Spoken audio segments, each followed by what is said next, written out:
ಕೈ ಕಮಲ ನಡುವೆ ಜೋರಾಯಿತು ಪಾಕ್ ಜಿಂದಾಬಾದ್ ಜಟಾಪಟಿ. ರಾಜ್ಯ ಕಾಂಗ್ರೆಸ್ ಸರ್ಕಾರದ ವಿರುದ್ಧ ಮೂಗಿ ಬಿದ್ದಿದೆ ಕೇಸರಿ ಪಡೆ. ಸುಮ್ಮನೆ ಕೂತ್ಬಿಡ್ತಾರ ಬಿಜೆಪಿಯವರು? ಅದು ಈ ದೇಶದ್ರೋಹದ ವಿಚಾರ ಅಂತ ಬಂದಾಗ ಸಾಧ್ಯನೇ ಇಲ್ಲ.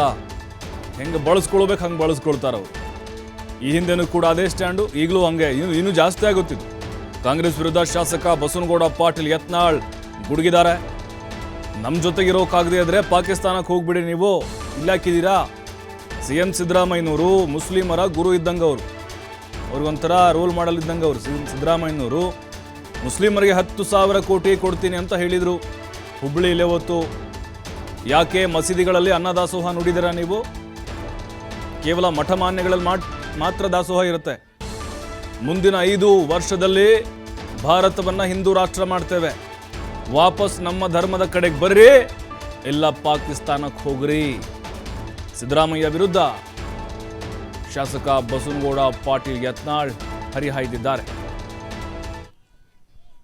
ಪಾಕಿಸ್ತಾನಕ್ಕಿಂತ ಈ ದೇಶದಾಗಿದ್ದು ನಮ್ಮಲ್ಲಿ ನೋಡ್ರಿ, ಸಿದ್ದರಾಮಯ್ಯನಂತ ಅವರ ಜಗದ್ಗುರು ಇದ್ದಾಗ ಸಿದ್ದರಾಮಯ್ಯ 10,000 ಕೋಟಿ ಕೊಡ್ತೀನಂದ್ರಿ. ಯಾರ ಅಪ್ಪಂದಪ್ಪ? ನಮ್ಮ ದೇವಸ್ಥಾನಗಳು ಉದ್ಧಾರ ಆಗಲಿ, ನಮ್ಮ ಬಡ ಮಕ್ಕಳಿಗೆ ಅಲ್ಲಿ ಅನ್ನ ಸಿಗಲಿ. ಅನ್ನ ನೋಡ್ರಿ, ಜಗತ್ತಿನಾಗ ಯಾವುದಾದ್ರೂ ಹಿಂದೂ ಮಂದಿರ್ನಾಗ ಅನ್ನ ದಾಸೋಹ ಬಿಟ್ರೆ ಎಲ್ಲ ಮಸೂದೆಗೆಲ್ಲರ ಅನ್ನ ದಾಸೋಹ ನೋಡ್ರಿ.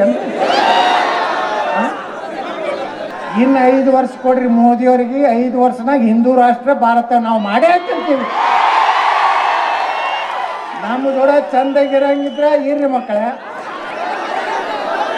ವಾಪಸ್ ನಮ್ಮ ಧರ್ಮಕ್ಕರೆ ಬರ್ರಿ, ಯಾಕಂದ್ರೆ ಪಾಕಿಸ್ತಾನ ಇಲ್ಲಿ ಕೂತು ನಿಮಗಿಲ್ಲ ನಡೆಯೋದಿಲ್ಲ, ಆಗುದಿಲ್ಲ, ನಮ್ಮ ದೊಡ್ಡ ಇರೋದಾಗುದಿಲ್ಲ, ಹೋಗ್ರೋ ಮಕ್ಕಳೇ ಅಲ್ಲಿ ಪಾಕಿಸ್ತಾನದಾಗ ತಿಂದ್ರೆ. ಈ ದೇಶದಾಗಿದ್ದು ನಮ್ಮಲ್ಲಿ ನೋಡ್ರಿ, ಸಿದ್ದರಾಮಯ್ಯನಂತ ಅವರ ಜಗದ್ಗುರು ಇದ್ದಾಗ ಸಿದ್ದರಾಮಯ್ಯ 10,000 ಕೋಟಿ ಕೊಡ್ತೀನಂದ್ರಿ. ಯಾರ ಅಪ್ಪಂದಪ್ಪ? ನಮ್ಮ ದೇವಸ್ಥಾನಗಳು ಉದ್ಧಾರ ಆಗಲಿ, ನಮ್ಮ ಬಡ ಮಕ್ಕಳಿಗೆ ಅಲ್ಲಿ ಅನ್ನ ಸಿಗಲಿ.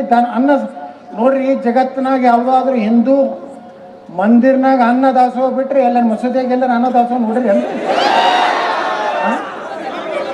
ಇನ್ನು 5 ವರ್ಷ ಕೊಡ್ರಿ ಮೋದಿಯವರಿಗೆ. 5 ವರ್ಷನಾಗ ಹಿಂದೂ ರಾಷ್ಟ್ರ ಭಾರತ ನಾವು ಮಾಡೇ ಹಾಕಿರ್ತೀವಿ. ನಮ್ಮ ದೊಡ್ಡ ಚಂದಾಗಿರಂಗಿದ್ರೆ ಇರ್ರಿ ಮಕ್ಕಳೇ, ವಾಪಸ್ ನಮ್ಮ ಧರ್ಮಕ್ಕರೆ ಬರ್ರಿ, ಯಾಕಂದ್ರೆ ಪಾಕಿಸ್ತಾನ